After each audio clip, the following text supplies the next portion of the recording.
It shocked me. I was like, all right, whatever, I'm here for the ride. So the twist in this was really disappointing. You're invested in seeing them finally kiss. My goodness. I'm gonna bawl my eyes out by the time when this finishes. I just know I am. But just go read it. Like, it's so good. Hi, hello, welcome or welcome back. This is Kim Reads and Reviews. Today I'll be talking about all the books that I had read in September. The order I think I'm going to talk about the books this time is lowest rated, and then I'll go to the highest rated, like the rating that I gave it. So we'll just jump right in. So the first one that I want to talk about is The Kind Worth Killing by Peter Swanson. I gave this 2 stars. Within this one, Ted meets Lily as they're waiting for a flight, and on the flight, Ted tells Lily about his wife, and he's complaining about her, how he doesn't love her anymore, and he's pretty sure she's having an affair. Lily then offers to kill his wife, and it ensues from there. And I don't want to say much else because I do think it would give away some spoilers, but that's really all you need to know going into it. So within this one, we follow a lot of different perspectives. So you're starting off with following Lily and Ted, and then you follow other perspectives throughout the book. And honestly, if I didn't get Lily's point of view chapters, I would have DNF'd this within the first 50 pages. Lily's chapters was the only thing that was keeping me going. But the writing just really ultimately did not work for me. It felt very detached and disjointed in a way that affected my ability to get into like a flow of reading with it. As well, nothing really happens until about the halfway mark, but then even at the halfway mark, my enjoyment and suspense or interest in the story, again, just kind of plummeted a little bit.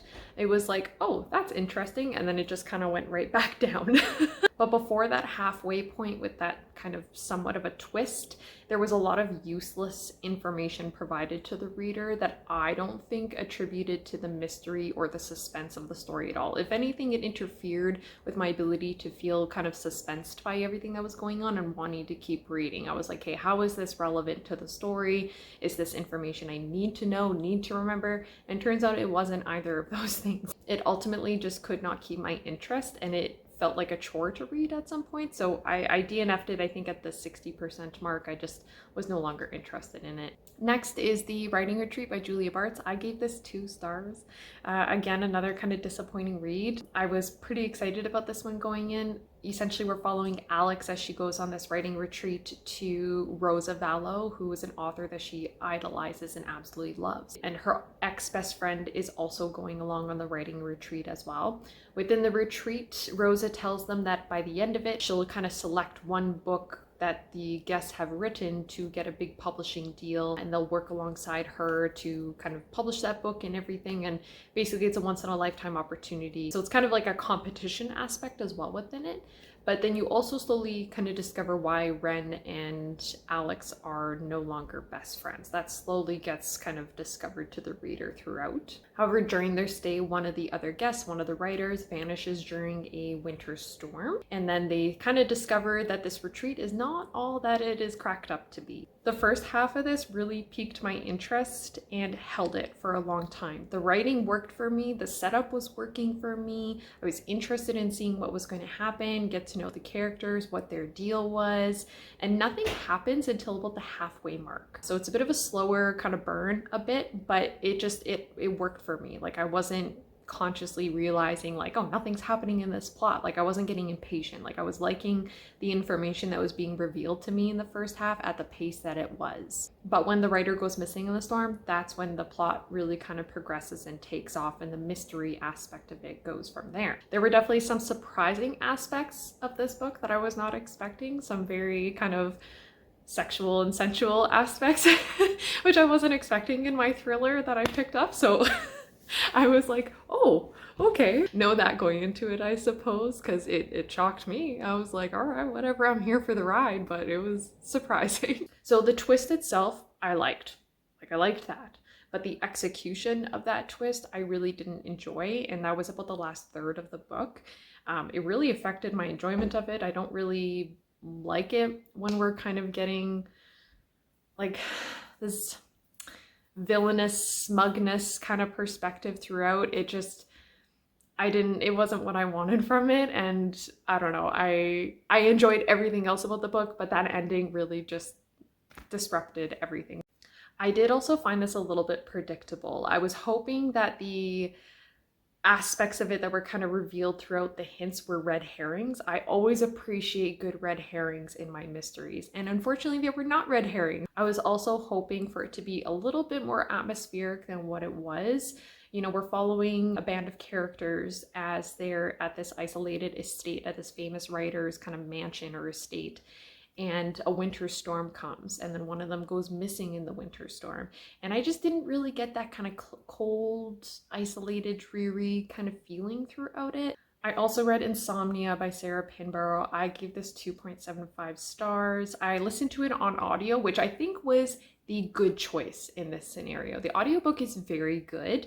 It adds like a creep factor that I feel like I wouldn't have gotten if I read the book with my eyes. The narrator just did a really great job at setting up certain scenes and executing those scenes that just gave me chills. It was very, very well done. In this one, we are following Emma, who is a wife, a mother, and a very successful lawyer. Everything is going well for her in her life. However, she's approaching her 40th birthday. And her 40th birthday, or turning 40 in her family, or at least to her anyways, has all this, it's shrouded in this kind of darkness because her mother, when she turned 40, basically lost her mind. She wasn't sleeping, she was scrawling things on walls and just doing really odd things, which Emma remembers from when she was younger. So she's worried about approaching her 40th birthday, and she's trying to not, let it get to her.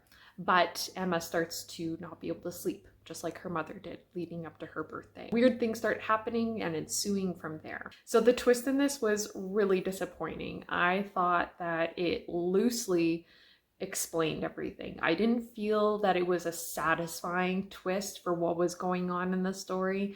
Not that I'm saying I am telling Sarah Pinborough how to write the twist, but her book Behind Her Eyes and the series that came from it was so good, and I loved that twist, and I picked this up kind of expecting something equally as surprising and shocking, and it just kind of fell flat for me a little bit. But I would absolutely recommend the audiobook because character investment wise, like if you're reading it, the main character we're following along with, Emma, she's not very likable. But in the audiobook, I think the narrator does a great job at kind of just the way she talks about the actions Emma does and the way she's kind of coming across. It explains it a little bit better. The next two are both from Emily Henry. I did an entire reading vlog for these two, so if you'd like to know my more in-depth thoughts and comments, then do go watch that video. I first read Happy Place by her, and I gave it 3 stars. In this one, we're following Wynn and Harriet. They're a long-term couple.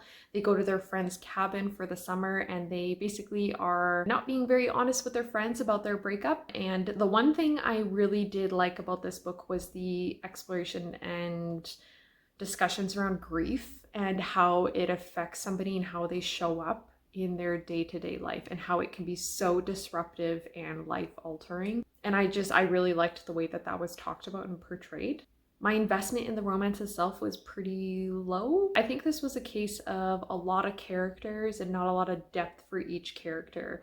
Because we're following all these friends as well, and there's side plots going on with the friends, and then at the same time you have the romance over here going on, and then Harriet's development, and then why they broke up. It was just a lot going on. And without turning this book into 500 pages, I think Henry did a great job at trying to execute all these things going on. But I do feel that the side plots really, really quickly wrapped up, like very fast. And then everything going on in the romance, it also kind of loosely wrapped up a bit. I wasn't totally invested in seeing them get together. It was okay. I gave it 3 stars. Like, I didn't hate it, but I didn't absolutely love it. Then Book Lovers, I gave 3.75 stars to. I really liked this one. We follow Nora and her sister as they go to this small town that's from like a book that her sister has always wanted to go to. So they travel to this town. And while they're at this town, they run into Charlie, who works in the same industry as Nora. And I guess they kind of don't really get along, but they do get along. And so they keep running into each other, and so ensues a romance. I didn't really feel like Charlie was a totally fleshed out character, which kind of affected my total buy-in in their romance. But the last quarter of this book, oh my God, my investment level definitely increased a lot. Like, The way she wrote those last, I think it was like 5 chapters or so, was great. It was excellent. It was just the perfect wrap up for a romance. Honestly, I absolutely loved it so much.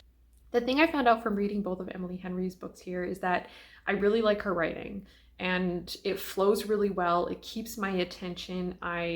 Despite my lack of investment in maybe some of the characters or what's going on, despite all that, like, her writing keeps my attention, and she writes tension really well between the love interests.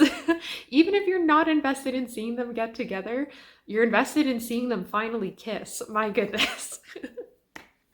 300 pages in or whatever. She absolutely has a potential to be like a 5-star author for me. I just need to pick up the right book from her. So yeah, great time though either way.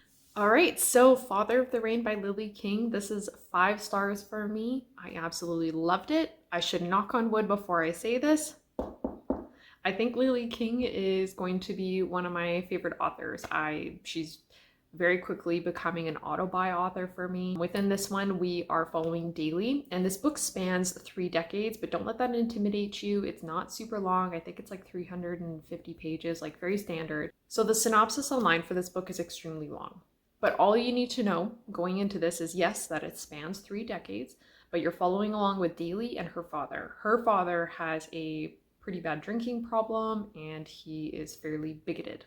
So also look up trigger warnings for things like that. You're following along with the character who's saying some pretty insensitive things, so look into that before reading it. First decade, you are seeing Daly when she was younger and how her relationship with her dad is when she's a kid. And really, she doesn't know a lot because she's younger. She hasn't seen the world. She hasn't developed her own opinions on things. And so she doesn't quite know what's okay and what's not okay. But you're seeing her kind of navigate some really tough feelings when she's younger. And then in the second decade, she's basically in university or finishing school or something like that. She's her own person, has her own convictions, her own opinions, and sees the error in her father's ways. So it's been a minute since she's spoken with her dad and seen her dad. She then has to go back home and take care of him for a little bit. And then the last decade, I will say nothing about other than it ruined me. There was a point in that second decade, like where she's going to be back home to take care of her dad. I knew there was a point, I don't remember where exactly what I read, but there was a point where I was like, this book is going to ruin me. I'm going to bawl my eyes out by the time when this finishes. I just know I am. It was just so touching to see in that second decade there, Daly kind of reconnect with her dad. And that's all I'm going to say about it. I think that Lily King wrote this in a way that was very smart and perfect for me. Like, it was perfect as far as like my emotional journey with this book. You really see Daly kind of do some inner child healing and seeing her reconnect with her dad and spend time with him. It was just so well done. And as I predicted, I was like, yep, that ending wrecked me. I was literally laying in bed just bawling. I will not give much away, but that middle portion, that second decade where we're following Daly, was absolutely pivotal for Lily King to write it in a certain way, for the last decade to have the emotional impact that it did. And I think she did it so well. Her writing is some of my favorite writing. Every time I pick it up, it's just, she can do no wrong. Like, I feel like I gotta knock on wood again. Like, I feel like I've already said too much. I don't know, but just go read it. Like, it's so good. So that is all the books that I read in September. As far as what I'm reading right now, I am reading a palate cleanser for me. I am reading a romance, and that is Part of Your World by Abby Jimenez. I know it's not on my October TBR. I know I said, like, I'm a mood reader, so you can't hold it against me if I steer away from my TBR, but I needed a palate cleanser because I finished off the month The Kind Worth Killing, and I went into the writing retreat, both of which didn't totally enjoy. So I was like, you know what? To go into spooky season, I just need a palate cleanser, and it's going really well. I'm about halfway through it at this point. Loving it, laughing. I'm enjoying seeing the romance unfold. It's a good time. And then for an audiobook, I'm listening to The Test by Sylvia Newell. This is also going really well. The audiobook is only 2 hours long, and I'm halfway through it. Pretty sure I'm going to finish it today because I got laundry to do and stuff, so it'll be the perfect thing to listen to while I do that. But my goodness, it's quite interesting, and it fully has my attention and has a lot to say. It's packing a punch, so I'm excited to see how that ends. But that is all the books that I read in September and what I'm currently reading and listening to. Thank you so much for hanging out for a little while, and I hope you all have a great day.